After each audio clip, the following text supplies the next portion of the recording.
तो आज की क्लास में करने वाले हैं daily daily use English sentences. Okay, जो क्लास क्या है, क्लास हम लोग का क्या है 11। ओके, 11 क्लास है। ओके, और ये मेरा रविकांत स्टडी ऑफिशियल मेरा चैनल का नाम है। ओके, जो अभी आप इस चैनल पर स्टडी कर रहे हैं, पढ़ रहे हैं।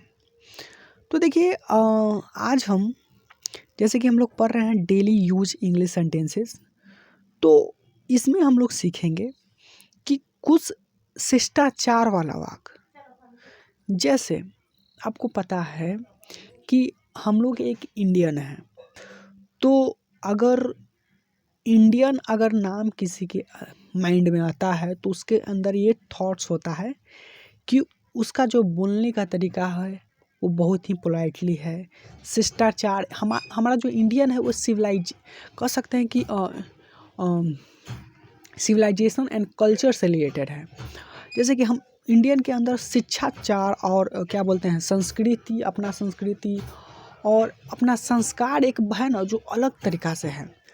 हालांकि मुझे ऐसा लगता है कि अदर कंट्री में ऐसा नहीं है जिस तरह से हमारा देश इंडिया में है।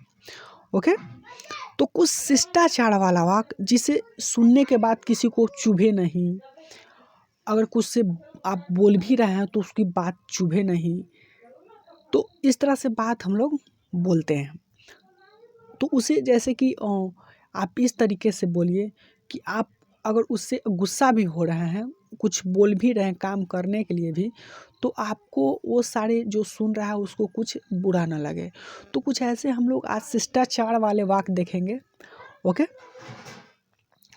और ये जो सेंटेंस है ये हमारे डेली यूज, जैसे कि हमारे दैनिक जीवन में, हमारा जीवन में प्रतिदिन ये जो सेंटेंस है हम लोग बोलते हैं। लेकिन हाँ, जानता हूँ कि मैं जानता हूँ कि आप हिंदी तो बोल लेते हैं लेकिन इंग्लिश बोल नहीं पाते हैं। तो आज इसी डाउट को दूर करने के लिए आज एक सेशन लाया हूँ। जो हिंदी आपको आती है लेकिन उसको इंग्लिश आप नहीं बोल पाते हैं, तो इसी सारी चीज़ों को लेकर हम आपके डाउट को क्लियर करने आए हैं। चलिए हम लोग स्टार्ट करते हैं। ओके, तो जो पहला जो हमारा सेंटेंस है वो ये है, हमारा जो पहला सेंटेंस है वो है कि ज़रा ध्यान दीजिए। देखिए इसका मतलब क्या होता है कि आप कहीं स्टेज पर होते हैं, आप बहुत सारे भीड़ में स्टेज पर होकर बोलते हैं, तो आपको सबसे पहले आप बोलते हैं कि देखिए मेरी बातों को ध्यान से सुनिए, इस तरह से बोलते हैं ना। तो इस तरह से हम लोग हिंदी में बोलते हैं, लेकिन हमको इंग्लिश में बोलना हो तो क्या बोलेगा कि please first of all may I draw your attention please. इस तरह से बोलते हैं कि कृपया सबसे पहले मैं आपके ध्यान को एकत्रित करना चाहता हूँ हमारी ओर। तो वही बोला कि ज़रा ध्यान दीजिए, तो क्या बोलिएगा कि may I have your attention please. इसको क्या क्या पढ़ेंगे, और क्या पढ़ेंगे, और क्या योर पढ़ते हैं ना, इसको क्या पढ़ेंगे योर। ठीक, तो may I have your attention please, your, इस तरह से बोलेंगे योर। तो may I have your attention please, इसका मतलब ये हो गया कि क्या मैं आपकी ध्यान को अपनी ओर आकर्षित कर सकता हूँ, या कहने का मतलब है ज़रा ध्यान दीजिए। इस तरह से बोलते हैं ना कि ज़रा ध्यान दीजिए, तो अपने ओर आकर्षित करना। आप किसी भी स्टेज पर या कोई भी आप बात बोल रहे हैं, अगर नहीं सुन रहा है तो फर्स्ट क्या बोलेगा कि first of all may I have your attention please. क्या मैं आपको ध्यान को आकर्षित कर सकता हूँ, या कह सकते हैं कि कृपया प्लीज़ ध्यान दीजिए, इस तरह से बोलते हैं ना। तो उसको इंग्लिश में इस तरह से बोलेंगे कि may I have your attention please, may I have your attention please, attention. Okay, इसका मतलब होता है कि कृपया ध्यान दीजिए, ठीक, उसकी ओर। चलिए दूसरा है इसे अपना ही समझ, इसे अपना ही चीज़ समझें। इस तरह से होता है ना कि अरे कोई बात नहीं है, बैठिए ना, अरे समझिए अपना ही घर है, अपना ही सब चीज़ समझिए, जहाँ मन तहाँ बैठिए, वो खाए वहाँ पर अरमुद है, खाइए उसको, अपना ही समझिए इसमें, अरे मालिक है तक अपना ही है, सब सब मेरा ही है, चलिए अपना ही समझिए। और किसी हित नाता ही जाते हैं तो लजा कह रहे हैं, खाइए अपना घर समझिए, खाइए ना, अपना है सब क्या, हम लोग दूसरा कोई है, हम तो अपना है, काला लजा रहे हैं, इस तरह से बोलते हैं ना कि इसे अपना ही चीज़ समझें। तो क्या बोलेंगे, इट्स ऑल, इट्स इट्स इसको पढ़ेंगे all, it's all, it's all yours, ठीक, इट्स ऑल योर्स, क्या पढ़ेंगे, it's all yours, it's all yours, ठीक। या बोलते हैं हम लोग जैसे कि इट्स का मतलब होता है इट इज़, ओके, इट्स का मतलब क्या होता है, इट इज़। तो यही फुल फॉर्म में लिखा गया है कि it is all yours, it is all yours, ठीक, इस तरह से बोलेंगे। चलिए, तो हम लोग का तीसरा जो सेंटेंस है वो क्या है, जरा मुझे बोलने दे, क्या बोलेगा, मुझे बोलने दो, इस तरह से बोलते हैं ना कि जरा मुझे बोलने दे, ठीक। तो क्या होगा, will you please permit, will you please permit me to speak, will you please permit me to speak, will you please permit me to speak, यानी कि कहने का मतलब होता है कि मुझे बोलने के लिए परमिशन दीजिए, परमिट का मतलब होता है आज्ञा दीजिए मुझे, टू स्पीक, टू स्पीक माने बोलने के लिए। तो देखिए दूसरा वर्ड में हम लोग बोलते हैं कि लेट मी स्पीक, इस तरह से बोलते हैं ना कि लेट मी स्पीक। तो ये बताइए, तो शिष्टाचार वाला बात नहीं है कि मुझे बोलने दो, इस तरह से हुआ नहीं ना होता है। तो ये विल इसलिए लगाया है कि आखिर जब बोलिएगा तो आप फ्यूचर में ना बोलिएगा, आप बोले कि हमको बोलने दो, तो अभी तो बोल नहीं रहे, फ्यूचर में बोलेगा, तो इसलिए यहाँ पर विल लगा है, ठीक।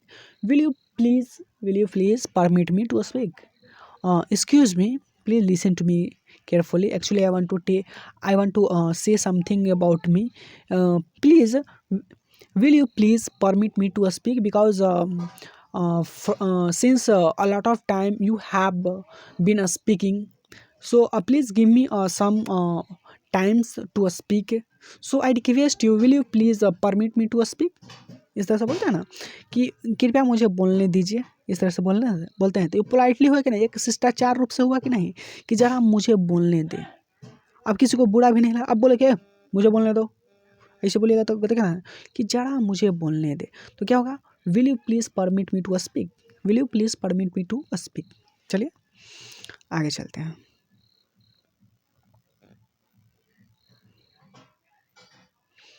अगला है कि अपने काम में मेरी मदद ले लीजिए। देखिए आप काम क्यों कर रहे हैं, आप इतना देरी आप खाना नहीं खाए हैं, तो आपसे रिक्वेस्ट है कि मुझे काम में क्या शामिल कर लीजिए, मैं आपको काम मिलजुल कर तुरंत ख़त्म कर दूंगा।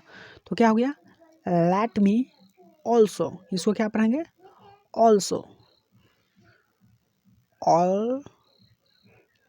ऑल्सो इसका मतलब हुआ कि let me also help you, let me also help you, okay. चलिए, क्या आप थोड़ा सा खिसकेंगे, इस तरह से बोलते हैं ना कि क्या आप थोड़ा सा खिसकेंगे, तो इसको क्या बोलेंगे, विल यू प्लीज मूव, इसको क्या बोलेंगे, move, move a bit, will you please move a bit, will you please move a bit, will you please move a bit, इस तरह से बोलना है, ओके। अगला है कि ज़रा धीरे बोले हैं, लिखा है कि ज़रा धीरे बोलें। कोई होता है कि बहुत ज़ोर से एकदम नॉइजली बोलता है, वैसे नहीं, बोला कि ज़रा धीरे बोलें, इस तरह से बोलना है कि ज़रा धीरे बोलिए ना, ठीक, तो क्या बोलेंगे, will you please speak, will you please speak slowly, will you please speak slowly, जरा जरा खिसकेंगे, will you please move, will you please move a bit, okay, जरा खिसकेंगे, will you please move a bit, जरा धीरे बोलें, will you please speak slowly, okay, इस तरह से बोलना है कि ज़रा धीरे बोलें या क्या आप थोड़ा खिसकेंगे, तो will you please move a bit.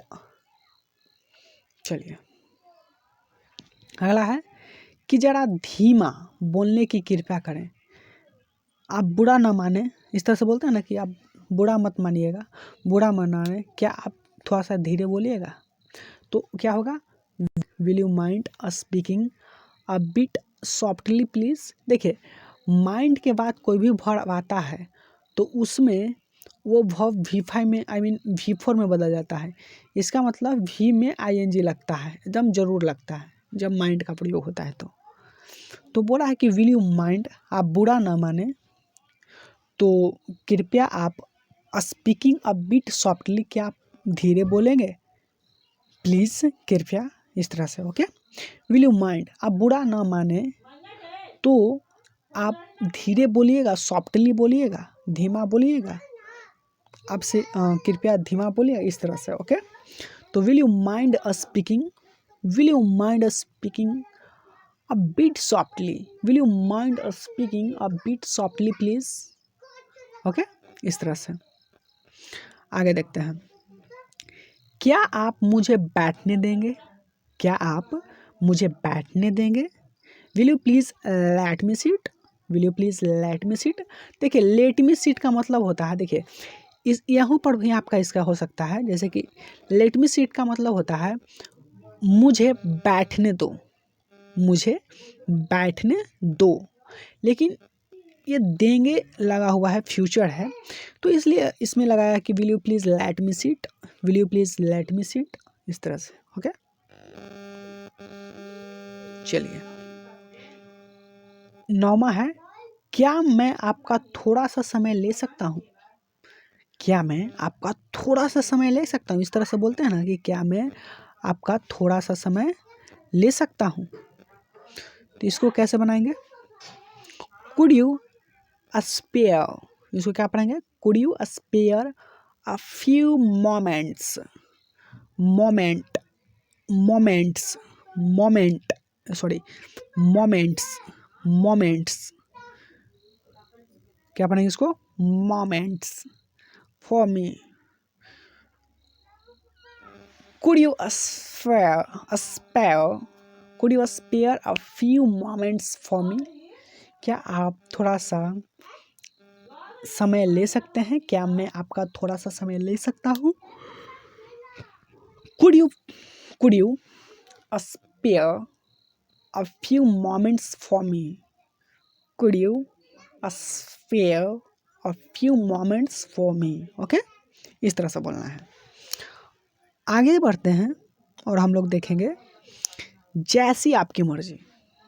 अब कोई ऐसे बात होता है, कोई बात होता है, ठीक, कि I am going to Patna and I will buy a Fortuner car.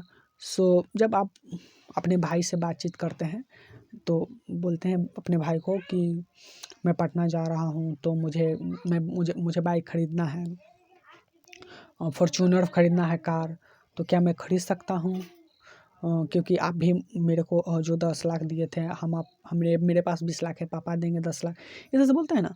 तो क्या बोलते हैं कि I am going to Patna, I will buy a Fortuner car, so please my brother actually please advise me, can I buy this car. तो आपका भाई बोलता है कि as you please, as you please, जैसी आपकी मर्जी, जाओ खरीदना है तो खरीदो।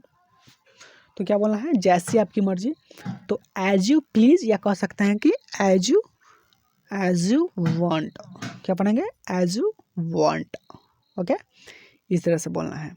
तो ये हमारा जो 10 था वो बहुत ही इंपॉर्टेंट था और डेली यूजेस स्पोकन सेंटेंस है, तो इसको आप अच्छे से रिवाइज करें और देखें और खुद से बोलने का प्रयास करें, ओके ओके। तो ये आपका बहुत ही इम्पोर्टेंट था। अब आप सोचिए कि ज़रा ध्यान दीजिए। तो जब आपको माइंड में ये होना चाहिए कि जब हम स्टेज पर जाएंगे या किसी को अपनी ओर आकर्षित करना है, ध्यान अपनी ओर आकर्षित करना है, तो हम कौन सा सेंटेंस बोले। तो आप ये सेंटेंस बोलिए, याद कर लीजिए आपकी, may I have your attention please. या दूसरे सेंटेंस में बोला है, may I draw your rapt attention towards me. May I draw to rapt attention towards me. इस तरह से ओके, इस तरह से हम लोग बोलते हैं। तो ये बहुत ही इम्पोर्टेंट था। तो इसका पीडीएफ एक बार कि जो मैं ये पढ़ाया, इसका पीडीएफ बोलते हैं नोट्स, इस वीडियो के डिस्क्रिप्शन बॉक्स में मिल जाएगा, लिखा रहेगा पीडीएफ लिंक, उस पर क्लिक कीजिएगा और डाउनलोड करके अपने नोट्स बनाइएगा।